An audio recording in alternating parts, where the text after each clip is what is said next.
Good afternoon.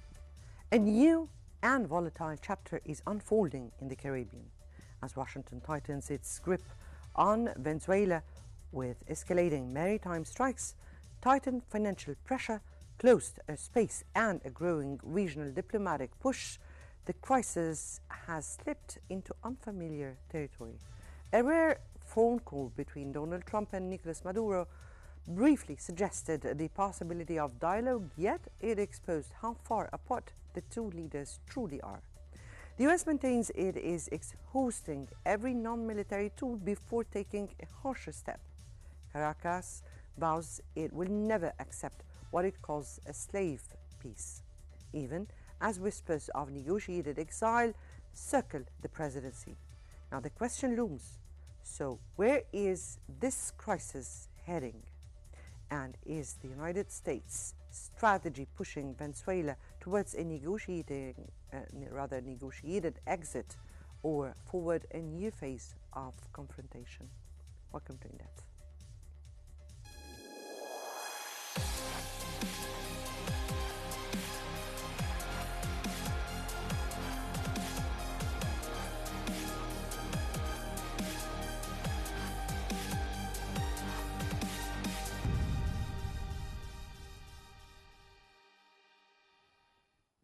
A Bloomberg opinion piece asserted Nicolas Maduro views President Donald Trump's Venezuela strategy as a bluff, given nearly a month without U.S. military action despite deploying the USS Gerald R. Ford carrier group.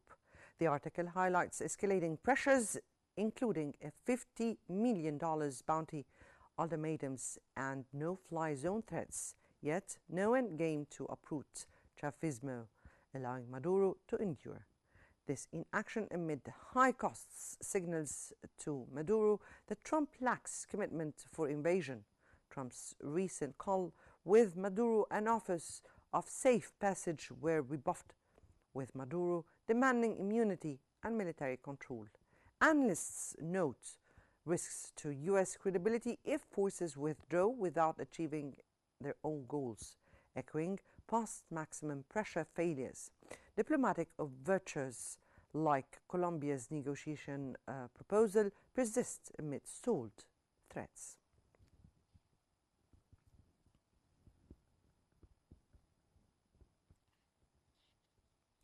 China is actively engaging all parties to avert military escalation in the Caribbean as the U.S. deploys the USS Gerald R. Ford carrier and 12,000 personnel under Operation Southern Spear, framed as anti-narcotics efforts.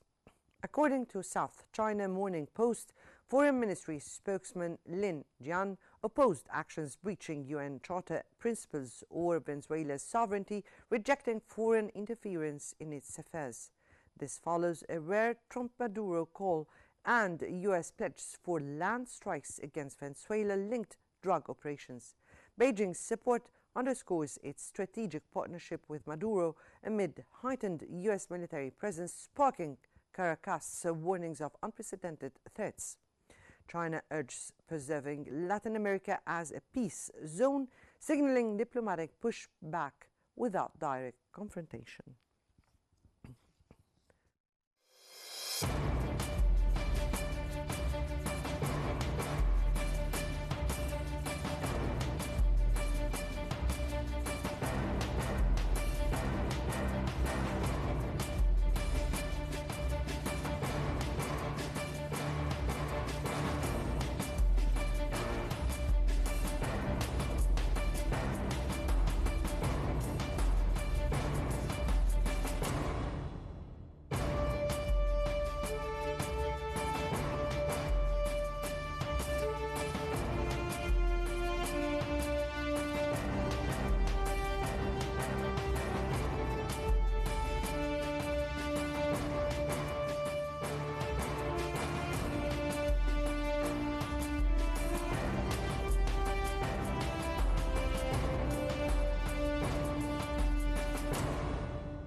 Why, to unpack the layers of pressure, diplomacy, and strategic maneuvering now shaping the US-Venezuela confrontation, we're joined by two analysts observing this crisis from different vantage points. From Washington, Mr. Adrian Calamel, foreign security expert with a focus on US coercive strategy and hemispheric conflict dynamics. And from Buenos Aires, Mr. Tobias Belgrano, international relations researcher specialized in Latin American political transitions and great power competition in the region. Gentlemen, welcome to In Depth. And let me start here with Mr. Calamel. And Mr. Calamel, the U.S. says it is exhausting non-military options. Is this true? And from your vantage point in Washington, would this strategy, if it is true, what does it aim to achieve? Thank you. Thank you for having me on the show. Good evening, afternoon to all your viewers. Yes, this strategy. So this is a very interesting, what we're looking at right now is basically the way that I would say that the U.S. would like to conduct operations where you talk, there's smart power, there's hard power that everybody's talked about, and then there's smart power that is in the middle. And that's a combination of sanctions, putting them in an economic vice so that, one, they're not making money off illicit oil sales, two, not making money off illicit drug sales, all those things to hurt them financially. And number two, it's to use kinetic actions, what we see in our airstrikes around the margins. We're not talking about invasions. That's not the American let's say, way of battle anymore. That's not the way we set up. We've learned from the experiences in Iraq. So what we see is kind of like I would put it akin to the maximum pressure campaign that you saw used against the Islamic Republic of Iran. And despite people saying it wasn't successful, it was very successful. It just didn't have time to run its full course. It was really only gone in there for about roughly 2 years, where you saw. So up till this minute, you're speaking about military options, even if they are not invasions. We're speaking here about quick airstrikes. This is what you're speaking about? Well, we've seen it, haven't we? We've seen the strikes that have hit their swift boats, the ones that have been shipping cocaine or whatever goods that are coming up. We've already seen the military strikes take place. But the United States, we're not going to see a kinetic strike inside Venezuela right now. What you see is a heavy concerted pressure campaign that is revolving around sanctions, but says, the United States really has the upper hand on this one. And we also have to realize, the United States does, I think the Trump administration does, and maybe the rest of the world needs to understand this, that Venezuela has become the Cuba for this hemisphere. Since 1999, Chavez and now Maduro, what they have done is ruin the state of Venezuela, which was very prosperous, turned it into a narco state, and then used that money to fuel communist revolutions and socialist revolutions throughout the southern hemisphere. So it's a real problem to the United States. It's a security issue, and it's going to be dealt with as a security issue. We can't let this continue to happen where, let's say, under the last administration, you have an economic meeting, and there's Maduro, who's at that point has a $10 million reward on him, and John Kerry's shaking hands with him instead of putting handcuffs on him. So there needs to be some type of consistency. He's the head of Maduro's the head of a narco state. He's basically the head of a narco organization. He's got sanctions. It's not just the U.S., it's the U.K., it's the EU, it's Canada. He is and I think we're leaving out the Venezuelan people in this entire equation. They've been brutalized. Their security forces in Venezuela have been trained by the North Koreans. So you can imagine the treatment hasn't been too kind. There's been a stolen election, the last one. The current Nobel Peace Prize winner, she's a victim as well of the Maduro regime. And she's calling for the United States to come and take their country, her country. Yes. But we have Well, seen lots of such calls before, Mr. Kalmel, and we have seen the United States invading Iraq for weapons of mass destruction that that did never exist. And we have seen the United States invading Afghanistan and putting Taliban instead. And we have seen lots of interference of the United States, but that have never been the solution for terrorism or for any of the crimes. But let me go here to Mr. Belgrano, because you're not speaking here about any non-military options. Mr. Belgrano, what do you have on what Mr. Calamel said? And from your vantage in Buenos Aires, how are Latin American governments reacting privately and publicly to this intensifying U.S.-Venezuela standoff? So just to clarify for the audience some details regarding the relationship with the U.S. and Latin America. In general, the base of operations for boots on the ground for the US government in Latin America has been the Caribbean, and this is not an exception. Generally, the US has been more active in their military operations in Central America, especially because of logistics and because of the size of the nations and the capability and closeness that the US has to this region, rather than South America, which is much bigger, much complex, and in the case of Venezuela, has an army that's been armed by, especially by the Russian arms industry. The last intervention was in 2004 in Haiti by the US, so we're not talking about a non-experience with Iraq or something of the sort. I think we're seeing a repeating pattern of intervention in the Caribbean, and that's why the government is pressuring Venezuela.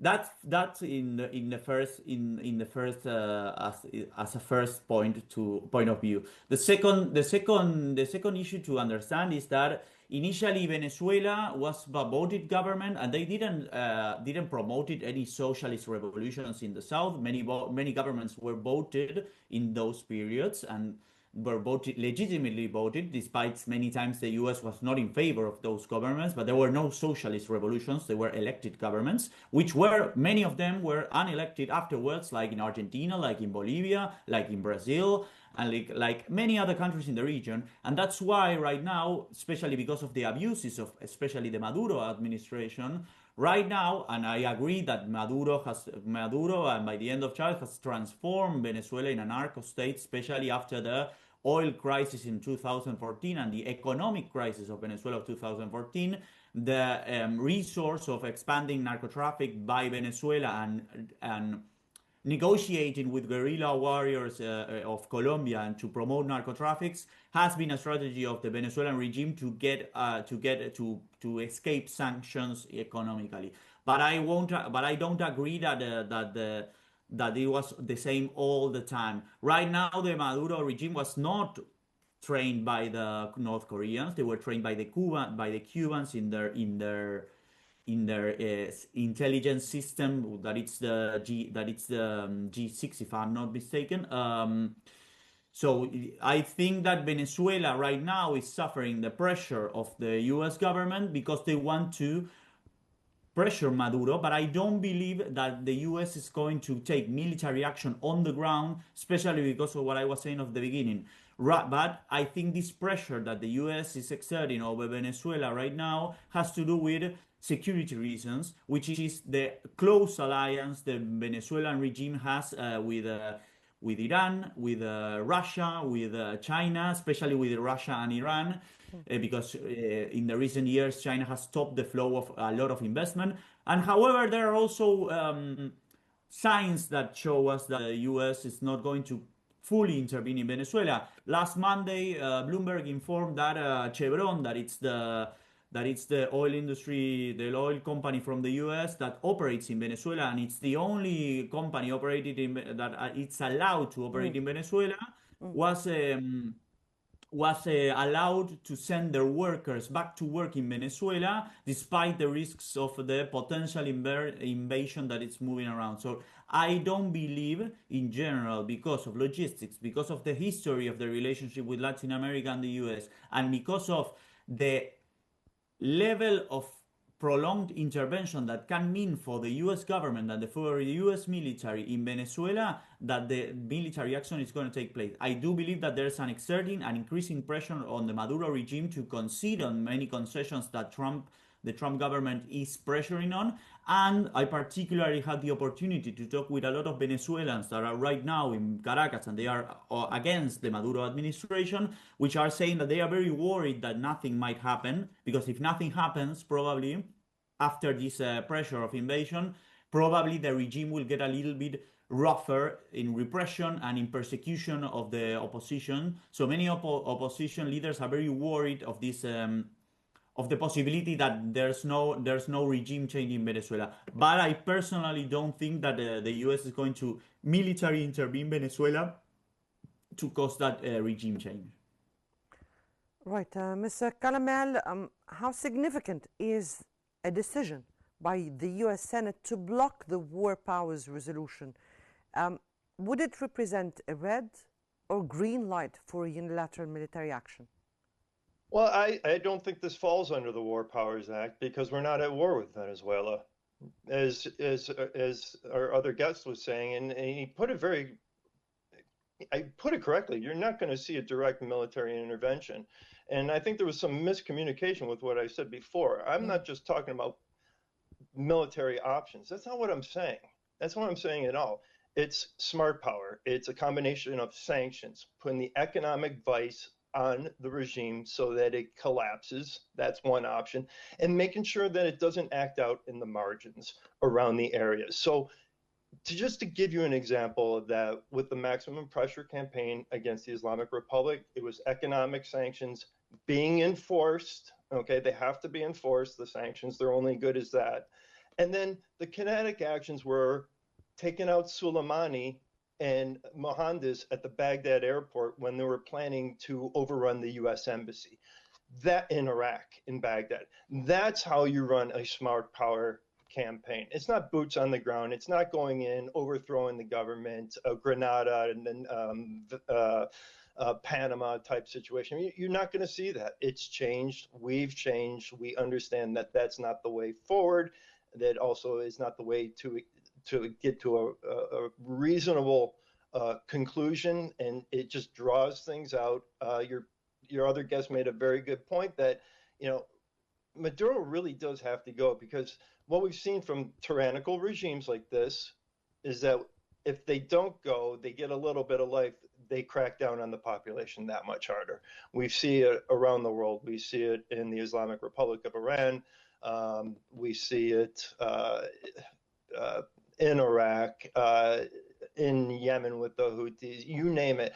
Whenever there's an uprising and it threatens and it doesn't displace, then it's ruthlessly put down. So, my fear is that, Maduro will continue to hang on and cling on and push it is a narco state, and also, house groups like Hezbollah. I mean, if you look at Margarita Island, Hezbollah basically runs that island. It's training camps, you name it. What they've been able to do under if you look at really malign actors that threaten the United States, that are security issues, they've moved from the Southern Cone, where they used to operate in the tri-border area, Argentina, Brazil, and Paraguay, right up there. And what they've done is they've migrated completely up north and really captured and have a much greater influence in Venezuela than they ever did down there. The tri-border area, that's a lawless area where there's not much, you're not going to find any police presence. It's traditionally been a lawless area. But Venezuela, you're talking about an established state with supposedly, with this government hosting terrorist organizations, playing basically a Ponzi scheme, being propped up by the Islamic Republic when they're down, and then shipping gold bars. You see, when Venezuela couldn't pump oil out of the ground, what did they do? They had the Islamic Republic send in a bunch of equipment to help them get those pumps going again. And then what did Maduro do? He shipped a bunch of gold bars over to the Islamic Republic of Iran. So they all then, if I may comment here or ask here. There is this equation we're speaking about. Or you let people choose their own regime or their own authorities. Yeah. Why do the United States has to interfere every time and breach the sovereignty of countries to impose what it sees as a democracy or a proper authority or a regime? Okay, did you see scenes from the last election in Venezuela? Was that a clean election? Did we influence that election? No, we didn't. We were not involved there. How would you think if another big power or superpower interfere in the United States? They do. China does. Russia does. They do. Democracy, or say that they were not democratic enough, or then China, breach the sovereignty of the United States. What would that look like? China does. Russia does. The Islamic Republic does. They all interfere with our elections. They all interfere with our elections.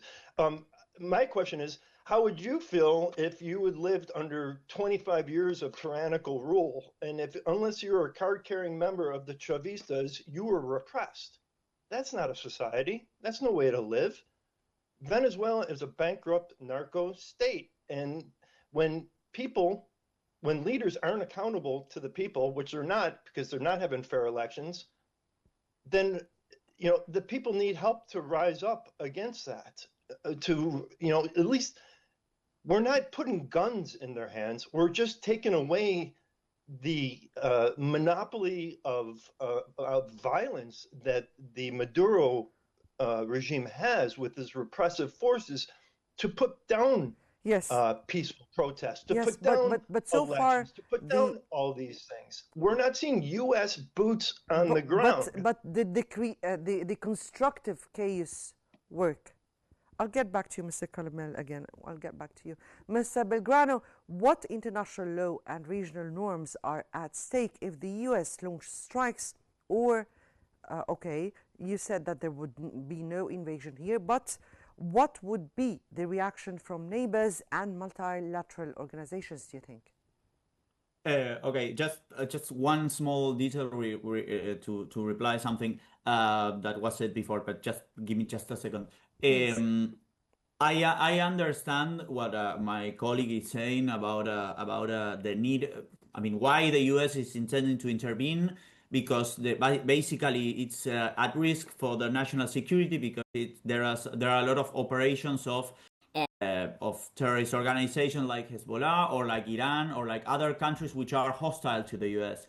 However, my question for my colleague is, are these smart moves for these kind of regimes? Because in Cuba hasn't worked. It's been 70 years of sanctions and pressure in the regime and economic pressure to the regime, and the regime is still there, and it hasn't fall apart by itself. The same with Iran, the same with Venezuela. I mean, Maduro has been 10 years in power, almost 12 years in power, and it hasn't cracked down by itself, even in 2014 when it had the worst economic crisis in its history. So I tend to be a little bit skeptic of this kind of measures, because it hasn't worked. They haven't worked at all. In general, they haven't worked at all. So I'm a little skeptic on that point. Regarding what you were asking me, I think the Latin American countries might have a little fragmented responses if the U.S.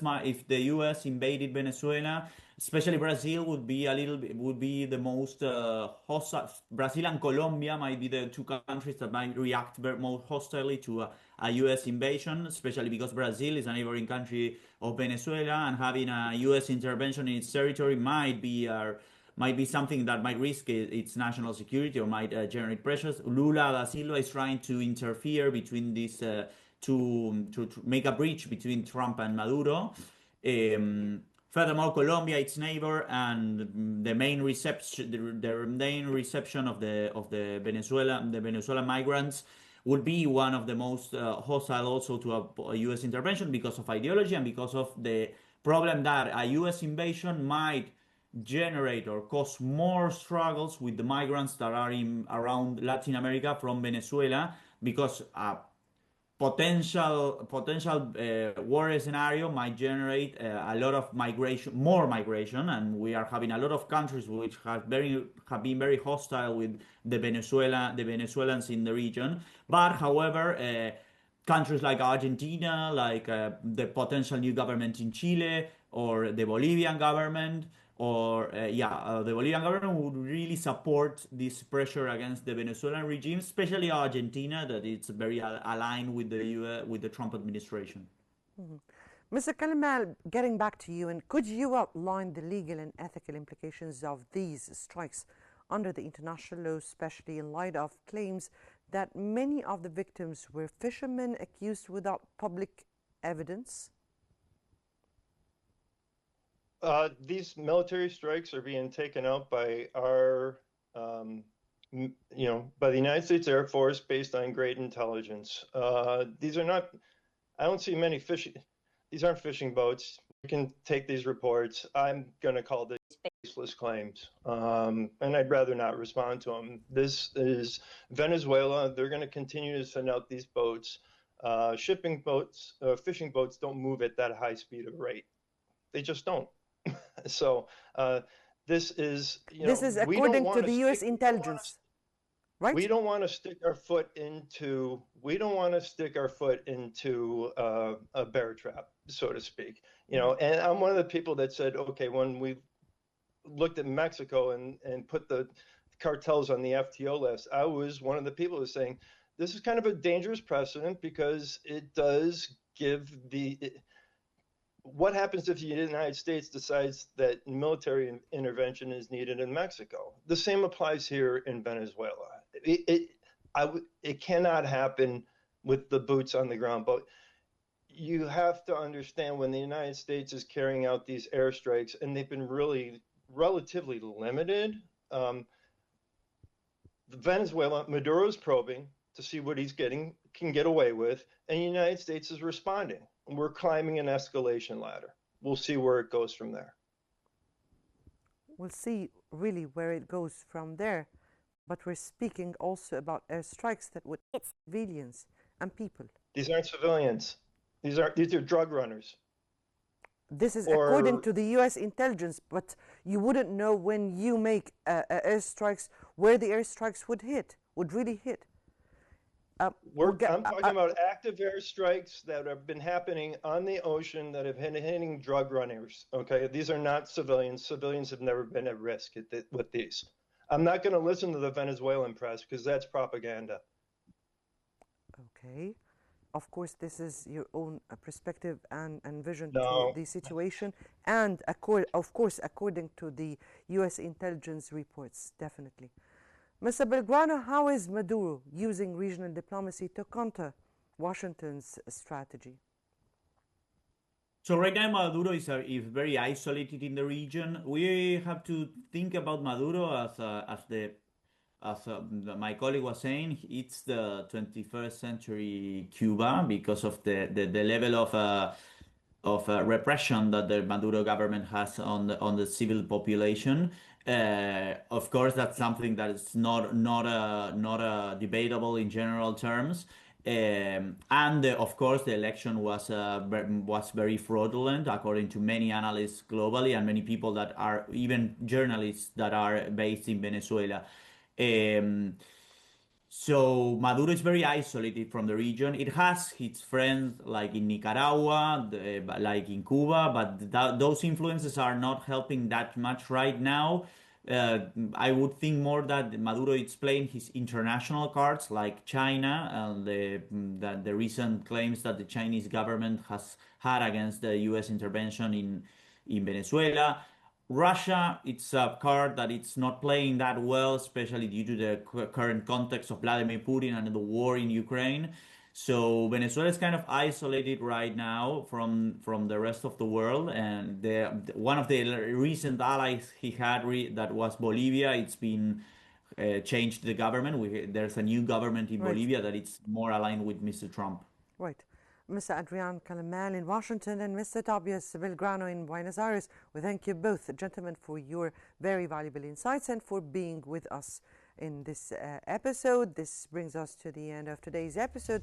For In Depth, many thanks for joining us, and stay tuned for more updates on Qnews.